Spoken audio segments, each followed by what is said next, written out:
आज अचानक ही वैकुंठ में आने का क्या प्रयोजन है? अवश्य ही कोई महत्वपूर्ण समाचार लेकर आए होंगे। नारद जी कहते हैं, हे प्रभु, मेरा प्रणाम स्वीकार कीजिए। आप तो सब कुछ जानते हैं, फिर भी अनजान बन रहे हैं। इस ब्रह्मांड के कण कण में आप ही का वास है। मेरे भीतर भी आपका ही वास है। आप भली भांति जानते हैं कि मैं आपके पास किस प्रयोजन से आया हूं। भगवान विष्णु कहते हैं, हे नारद, मैं अवश्य जानता हूं तुम्हारे मन में क्या चल रहा है, और आज तुम मानव जाति के कल्याण के उद्देश्य से ही यहां पर आए हो। इसलिए तुम्हारे मन में जो भी शंका है, निसंकोच होकर पूछ लो। नारद जी कहते हैं, हे प्रभु, यदि आप आज्ञा दें तो आपसे मैं एक प्रश्न पूछने के लिए आया हूं। हे प्रभु, ब्रह्मदेव ने सृष्टि की रचना करते समय स्त्री और पुरुष का निर्माण किया था और दोनों को ही एक दूसरे के पूरक बनाया है। किंतु हे प्रभु, किन्नरों की उत्पत्ति कैसे हुई जो पूर्ण रूप से पुरुष है और न ही स्त्री है? भगवान विष्णु कहते हैं, हे देवर्षि, आज तुमने उचित ही प्रश्न किया है। तुम्हारे इस प्रश्न का उत्तर महाराज सुद्युम्न की कथा में छिपा हुआ है। नमस्कार दोस्तों, आपका मेरे YouTube चैनल आज ये सपना स्टोरी में स्वागत है। दोस्तों, आज हम किन्नरों की उत्पत्ति किस शाप से हुई यह कथा सुनेंगे। तुम इस कथा को ध्यान से पूरा जरूर सुनना। जो भी इस कथा को पूरा सुनता है उसके पापों का नाश होता है। देवर्षि कहते हैं, हे प्रभु, मैं इस कथा को पूरा अवश्य सुनूंगा। कृपया आप वह कथा मुझसे कहिए। फिर भगवान विष्णु नारद जी को महाराज सुद्युम्न की कथा सुनाने लगते हैं। हे नारद, पूर्व काल की बात है। पृथ्वी लोक पर महाराज सुद्युम्न नाम के एक राजा राज्य किया करते थे। वे बड़े ही पराक्रमी, धर्मपरायण, सत्य धर्म का पालन करने वाले, शूरवीर और जितेंद्रिय थे। उन्होंने अपने कर्मों से कुल का गौरव बढ़ाया था। महाराज सुद्युम्न दान, शूर और विद्वान थे। उनके राज्य की प्रजा उनसे अत्यंत संतुष्ट रहा करती थी। एक दिन महाराज सुद्युम्न घोड़े पर सवार होकर शिकार करने के लिए जंगल में चले गए। उनके साथ सिपाही और कुछ मंत्री भी थे। महाराज ने अपने कानों में कमनीय कुंडल पहने थे। उनके पास आज गर्व नाम का धनुष था और बाणों से भरा हुआ तरकस धारण करके वे जंगल में भ्रमण करने लगे। उसी जंगल के पास एक कुमार नाम का जंगल था जो बहुत ही सुंदर दिखाई पड़ रहा था। वह वन दिखने में तो अत्यंत सुंदर किंतु भयभीत करने वाला था। उस वन में भगवान शिव की माया फैली हुई थी, जिस कारण से वह वन पृथ्वी पर स्वर्ग की तरह प्रतीत हो रहा था। अनेक जंगली पशुओं की ध्वनि दूर दूर से सुनाई पड़ रही थी, जिसे सुनकर राजा का मन सुख की अनुभूति कर रहा था।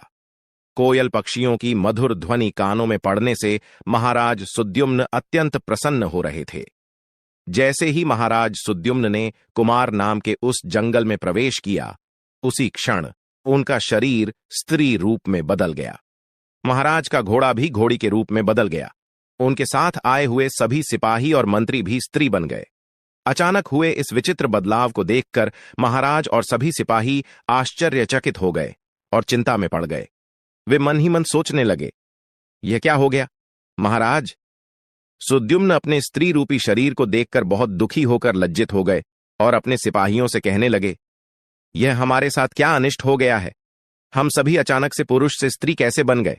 अब हम क्या करें? स्त्री का शरीर लेकर हम घर कैसे जाएं और कैसे मैं राज्य का संचालन करूंगा? हमारी प्रजा हमें देखकर क्या कहेगी? देवर्षि भगवान विष्णु से कहने लगे, हे प्रभु, आपने यह बड़े आश्चर्य की बात कही है। देवताओं के समान तेजस्वी राजा सुद्युम्न को स्त्री का शरीर कैसे प्राप्त हो गया? इसका क्या कारण है? कृपया बताइए। उस रमणीय वन में राजा ने ऐसा कौन सा कार्य किया जिससे उन्हें स्त्री का शरीर प्राप्त हुआ? कृपा करके विस्तार से बताइए। तब भगवान विष्णु कहने लगे, हे देवर्षि, इसके पीछे भगवान शिव की ही माया है। भगवान शिव की माया से ही महाराज सुद्युम्न को और उनके सिपाहियों को स्त्री का शरीर प्राप्त हुआ है। इसलिए अब तुम इसे ध्यान से सुनो। एक समय की बात है, भगवान शिव और देवी पार्वती इसी वन में एकांत में विहार कर रहे थे। तभी सनकादिक राशिगण अपने तेज से 10 दिशाओं को प्रकाशित करते हुए भगवान शंकर के दर्शन करने के लिए उस वन में आ गए। सनकादिक मुनियों को किसी भी प्रकार का बंधन नहीं है। वे बिना आज्ञा लिए किसी भी स्थान पर कभी भी आ जा सकते हैं, फिर जब वे चारों मुनि भगवान शंकर के दर्शन के लिए उस वन में आ गए तो उन्होंने देखा कि देवी पार्वती और भगवान शिव एकांत में विहार कर रहे थे। सनकादिक मुनियों को अचानक से उस स्थान पर आता हुआ देखकर देवी पार्वती अत्यंत लज्जित हो गई। देवी पार्वती तुरंत भगवान शिव से दूर होकर खड़ी हो गई। जब उन चारों मुनियों ने देवी पार्वती और शिवजी को एकांत में विहार करते हुए देखा तो वे तुरंत ही वहां से लौटकर नर नारायण के आश्रम की ओर चले गए। जब भगवान शिव ने पार्वती को लज्जित होकर दूर खड़ा हुआ देखा तो वे कहने लगे, हे प्रिय, तुम इस प्रकार से लज्जित क्यों हो रही हो? वे चारों तो हमारे पुत्र के समान हैं, उनसे तुम्हें जाना नहीं चाहिए। देवी पार्वती कहने लगी, हे प्रभु, स्त्री को अपने पुत्र के सामने भी कभी पति के साथ विहार नहीं करना चाहिए, उसे सदैव ही मर्यादा में ही रहना चाहिए। आपने तो कहा था इस स्थान पर कोई नहीं आएगा, फिर हमारे एकांत में विघ्न निर्माण करने के लिए ये चारों मुनि कहां से आ गए? आप तुरंत ही कोई ऐसा उपाय कीजिए जिससे कोई भी इस वन में ना आए, नहीं तो मैं इस स्थान से चली जाऊंगी। तब भगवान शिव ने कहा, हे प्रिय, ठीक है, तुम्हारे इस दुख को दूर करने के लिए मैं अभी उपाय करता हूं। हे प्रिय, आज से ही इस वन में कोई भी पुरुष भूल से भी आ जाएगा तो वह स्त्री हो जाएगा। हे देवर्षि, उस दिन से जो भी उस वन में जाता है वह स्त्री बन जाता है। जो जो लोग यह जानते हैं कि उस वन में शिवजी की माया फैली हुई है, वे भूल से भी उस वन में नहीं जाते हैं। किंतु महाराज सुद्युम्न इस बात को नहीं जानते थे और वे अज्ञानवश अपने सिपाहियों के साथ उस वन में चले गए और शिवजी की माया के प्रभाव में आकर उनका पुरुषत्व नष्ट हो गया और वे सभी स्त्री बन गए। स्त्री का शरीर प्राप्त होने के बाद महाराज लज्जावश घर नहीं गए और उसी वन में इधर उधर भटकने लगे। स्त्रीत्व प्राप्त होने के कारण उनका नाम इला पड़ गया। इस प्रकार से महाराज सुद्युम्न इला के रूप में वन में अपनी सखियों के साथ इधर उधर भटकने लगे। एक दिन वे सभी वन में सुंदर जलाशय के पास खेल रहे थे। उसी समय चंद्रमा के पुत्र बुध उसी स्थान से गुजर रहे थे। अनेक स्त्रियों के साथ भ्रमण करती हुई उस युवती इला को देखकर चंद्रमा के पुत्र बुध उस पर मोहित हो गए। उस इला के सुंदर तथा मनमोहक रूप को देखकर बुद्ध जी मंत्रमुग्ध हो गए और उसी क्षण उनके मन में उस इला को पाने की इच्छा प्रकट हो गई। जब इला ने भी बुद्ध जी का सुंदर रूप देखा तो वे भी बुद्ध जी पर मोहित हो गईं और उन्हें अपना पति बनाने के लिए व्याकुल हो उठी। इस प्रकार से इला और बुद्ध दोनों ने एक दूसरे को देखकर अपना प्रेम प्रकट किया। परस्पर अनुराग के कारण उन दोनों ने विवाह कर लिया और कुछ दिनों में उन दोनों के बीच संयोग हुआ। फिर बुद्ध ने इला के गर्भ से एक संतान को उत्पन्न किया जिसका नाम पुरुरवा रखा गया, जो आगे चलकर चक्रवर्ती सम्राट हुआ। पुत्र को जन्म देने के बाद भी वह इला उसी वन में रहने लगी। फिर एक दिन इला अपने पहले के पुरुष रूप को याद करके चिंता करने लगी।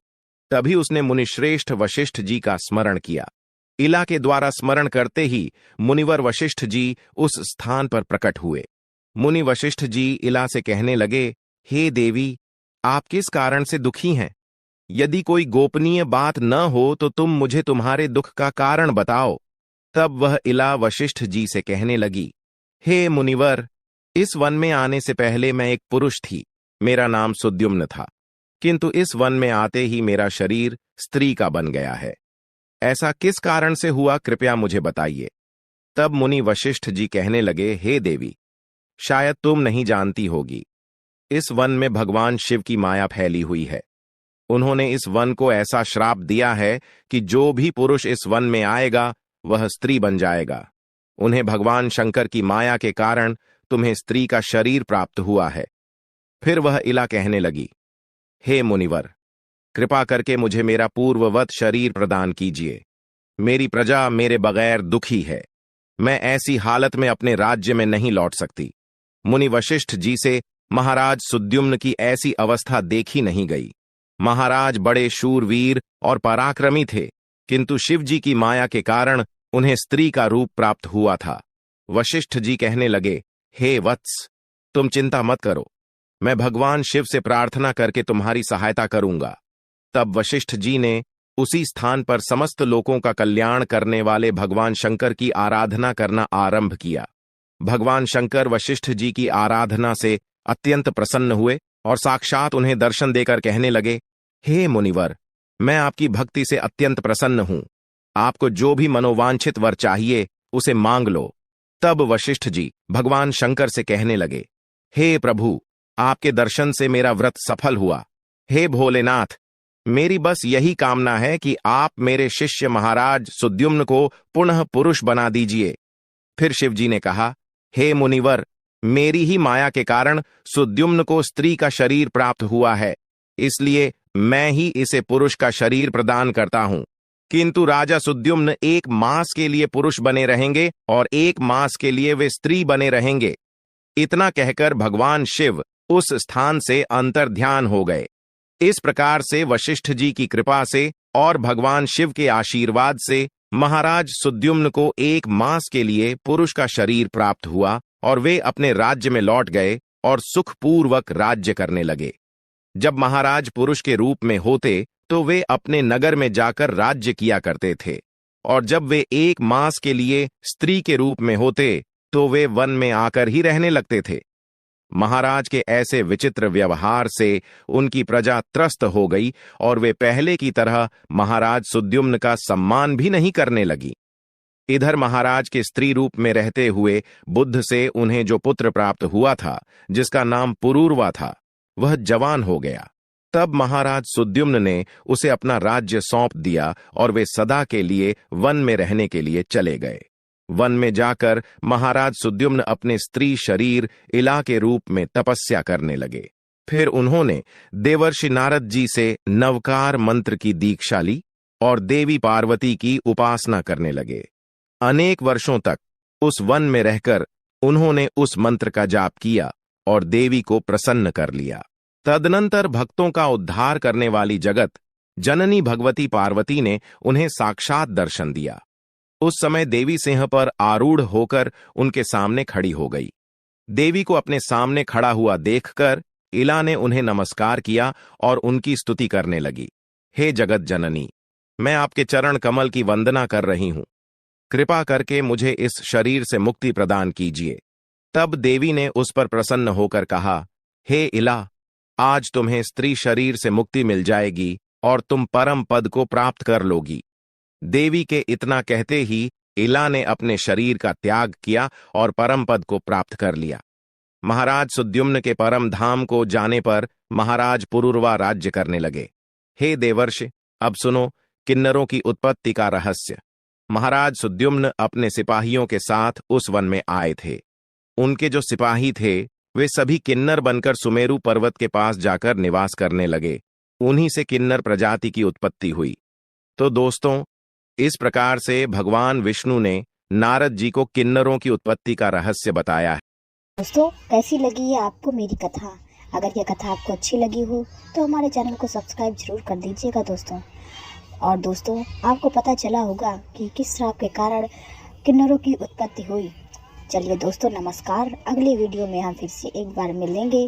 राधे राधे, जय महादेव, जय श्याम। और एक बात और, कमेंट करना बिल्कुल मत भूलिएगा और लाइक भी कर दीजिएगा दोस्तों। नमस्ते दोस्तों।